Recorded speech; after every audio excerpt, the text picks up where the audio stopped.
Será que é possível conviver com menos agressividade e respeito, utilizando palavras não violentas? Quem responde a essa pergunta é o psicólogo de formação junguiana, que está conosco hoje, que é o Frederico Matos. Boa noite. Você tá bom, Fred? Como é que você tá? É Fred que te chamam? Isso. Então, tá bom, Fred. Tá na sua casa. Fica à vontade. Obrigado. Obrigado por ter vindo. Eu que agradeço. Rapaz, mas tá uma coisa de radicalização mesmo, Fred. Eu nunca vi nada igual. Meu Deus do céu. Eu estava falando agora há pouco com um caçulinha que chegou a hora de eu, nesse estágio cronológico da minha vida, absolutamente ser feliz. Jamais ter razão ou contestar quem quer que seja. É que, Rony, é muito mais fácil você reduzir as pessoas a uma palavra, a uma categoria. É difícil você pensar que aquela pessoa tem uma história, que aquela pessoa tem uma vida, que tem um contexto. Correto. Então, quando você olha uma pessoa e fala assim, petralha, coxinha, é mais fácil, porque daí você pode direcionar o seu sentimento de amor ou ódio naquela direção e tudo parece que fica mais simples. A vida é um pouco mais complexa. Seguramente. Então, quando a gente fala é isso, a gente está reduzindo, e isso é um tipo de comunicação violenta. É que hoje está todo mundo com, sei lá, com os nervos à flor da pele. Mas por que é tão difícil aceitar a opinião do outro? Isso é exclusividade dos tempos modernos? Ou sempre existiu isso? Não, sempre, sempre. É que hoje parece que a gente vai desenvolvendo um pensamento binário. Sim. Então, eu me identifico com os meus gostos. Então, se a pessoa gosta de rock, ela necessariamente tem que odiar pagode. Ela não consegue gostar de uma coisa e entender que é um gosto, que é uma parte da personalidade, da vida dela, do senso estético dela, que teve a ver com a história, com aquilo que ela vivenciou na juventude, na infância. Correto. E aí, quando ela cresce, ela entende que ela é aquele time, ela é aquele partido, ela é aquele gosto musical, e quem pensa diferente é o inimigo. É uma visão reducionista da vida.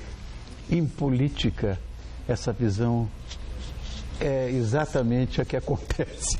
E em política isso acontece também no Brasil, porque como a população de modo geral não é muito educada politicamente, ela olha aquele monte de partido, aquelas tendências e fala assim, eu não sei direito o que está acontecendo, então vou me agarrar meio que nesse time aqui, que parece que eu entendo um pouco dele, tristeza, e vou contra o outro. Tristeza. E aí parece que eu sou mais inteligente, porque eu dou uma opinião embasada em nada, e aí eu ataco o outro e parece que eu tenho uma opinião forte, que eu tenho uma personalidade consistente, e é uma simplificação da vida.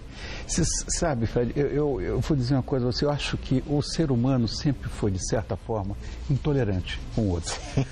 Mas depois do advento dessa coisa mais cibernética, essa coisa mais virtual, aqueles que eles são chamados de haters. Sim. Rapaz, os caras xingam a mãe do outro sim. com uma naturalidade. A mesma coisa também, se não pensam como ele, Exato. estão perdidos. As pessoas assim sempre pensaram mal dos outros.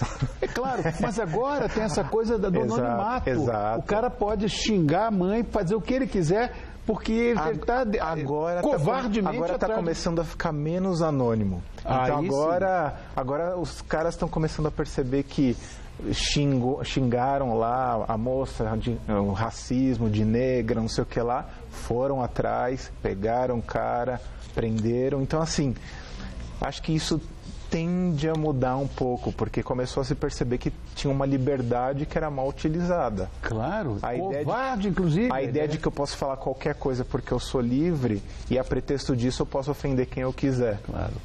Agora, Fred, como é que você acha que uma opinião que é diversa de outrem, ela pode se transformar em intolerância?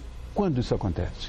De novo, quando eu me identifico naquilo e eu necessariamente entendo que a outra opinião é símbolo de uma inimizade. Porque existe uma diferença entre oposição e aposição. Sim. A aposição quer dizer que nós concordamos que pensamos diferentes. Isso não quer dizer que nós precisemos necessariamente nos degladiar por conta disso. Falar assim, olha, eu tenho uma posição, eu tenho uma coerência, eu sigo um certo caminho, eu vou lutar por aquilo, você tem outra opinião, outra posição, e eu respeito que você lute pelo que você quer. Isso é a democracia. Sem dúvida. Então, quando você quer calar a voz do outro porque ele discorda de você, você não se dá conta que, na verdade, você está apoiando um tipo de totalitarismo que seria ruim para você mesmo se a arma fosse apontada para você. Claro. Essas visões totalitárias, sejam elas de... Agora eu falo para cima, para baixo, porque não tem mais para onde ir. Noroeste, Nordeste, direita e esquerda, isso não existe mais. Isso é coisa da Revolução Industrial Inglesa, isso é coisa do século XIX. Sim. Isso é coisa para Marx e Engels, coitados, que se viram no túmulo de raiva, que fizeram tudo ao contrário do que eles falaram. Exatamente. Mas as pessoas não podem ser mais plurais. Eu conversei uma vez com um amigo meu que pensa diametralmente o oposto do que eu tenho, e não tenho ideologia, eu acredito mais no homem e tudo. E você não concorda? Eu disse, absolutamente não concordo com nenhuma palavra que você disse até agora. Mas eu respeito você. Exato. Essa é a sua opinião. Exato. Eu acho que a gente tem uma mania de achar que o outro tem que merecer o nosso respeito. Ah, não, você tem que merecer o meu respeito para eu te respeitar. E a ideia da comunicação não violenta é exatamente você respeitar a pessoa fundamentalmente, essencialmente. Então você não precisa merecer o meu respeito. Eu te respeito incondicionalmente, porque você é um ser humano, claro. Eu sou outro ser humano, claro. E a gente partiu de caminhos diferentes. Então uma pessoa que de repente é ligada mais a movimentos sociais, provavelmente ela tem uma história que legitima ela nessa direção. Claro, claro. Ela viveu de repente situações de exclusão, de desigualdade, ela sentiu na pele aquilo, então para ela faz sentido seguir naquela direção. A outra de repente nasceu numa situação mais privilegiada, de repente ela entende que ela tem que manter aquilo que existe, aquilo que está, e para ela faz sentido aquilo. Quer dizer, então seguem caminhos diferentes, às vezes complementares, às vezes de oposição, mas não necessariamente de violência. Você sabe, Fred, eu não sei se academicamente você pode até me contestar, mas será que... Claro, você pode nem ter aprendido isso na faculdade, mas será que praticar a paciência, a cordialidade todos os dias, a gentileza, numa cidade como a nossa, onde você é, sei lá, fechado incontáveis vezes no trânsito. Sim. Hoje, para chegar aqui na emissora, eu moro a 8 quilômetros daqui, eu demorei 2h15, o que acontece todo dia, e eu tenho transtorno da ansiedade, eu tomo remédio, sim. Eu não posso dirigir nessa coisa toda, e tenho que vir dirigindo. Sei lá, roubam seus pertences, já fui assaltado, enfim... Eu tive minha mulher sequestrada, sim. Uma coisa maluca. As pessoas roubam seus pertences sem você perceber, pisam teu pé no metrô. Tá? Será que isso é uma tarefa impossível? Você praticar, sabe, zen budismo? Como é que é? É uma prática, é trabalhoso. É trabalhoso você sair dessa visão 880, eu versus o outro, para ter um olhar um pouco sistêmico. O trânsito é um bom exemplo para isso. Em São Paulo, seria uma ingenuidade se a gente saísse para o trânsito esperando que os carros vão se abrir para a gente, né? Então, a expectativa que eu tenho de que os carros se abram para a gente já faz com que eu fique predisposto à intolerância. Porque eu não percebo que todas as pessoas, tecnicamente, elas estão buscando a mesma coisa que eu. Elas querem ser felizes, elas querem chegar nos trabalhos, elas querem sair do trabalho para casa, curtir a família, os amigos. Lógico. Então, se eu olhar para todo mundo como pessoas que estão indo numa direção de algo que é bom para elas, indo embora também de um lugar para o outro, eu paro de ver todo mundo como um oponente. Então, se o carro entra na minha frente, é como as formigas. As formigas não se tropeçam, elas vão entrando uma na frente da outra, elas vão gentilmente deixando a outra passar, porque elas entendem que está todo mundo grupalmente seguindo na mesma direção. Mas quando eu vejo o sujeito que entra na minha frente como um desgraçado que tem que morrer, aquilo reage em mim com raiva e eu acho que eu tenho o direito de gritar. Só que quem fica contaminado? Eu. Então eu vou tacar o carvão no carro do outro e quem fica com a mão suja sou eu. Eu passo o resto do dia contaminado. E ele vai embora, vai beber a cervejinha dele, vai viver a vida dele e eu passo o resto da noite mal com aquilo. Ou seja, temos que aprender com as formigas, com as abelhas, que é a mesma coisa, são animais gregários como a gente, vivem em sociedade, são interdependentes. Sim, totalmente. Agora, como é que você pode, se há algum truque, alguma forma, não sei, para a gente poder usar, sei lá, uma linguagem nessa comunicação que ela possa ser não violenta, ou seja, nem sempre a gente é fácil ouvir o que a gente não quer, mas se esquivar dessas coisas, do trânsito, ficar na defensiva, enfim, existe alguma coisa mágica? É mágico na medida que você vai treinando. Existem 4 passos que parecem simples, mas que a gente pode treinar no dia a dia. O primeiro deles é separar fato de opinião. Tá. A gente costuma achar que quando a gente fala de alguma coisa, a gente está falando de fato. Então, sei lá, a pessoa chegou atrasada, daí você fala, mas você sempre chega atrasado. Se a gente parar para pensar factualmente, talvez ela chegue 1 de 5 vezes.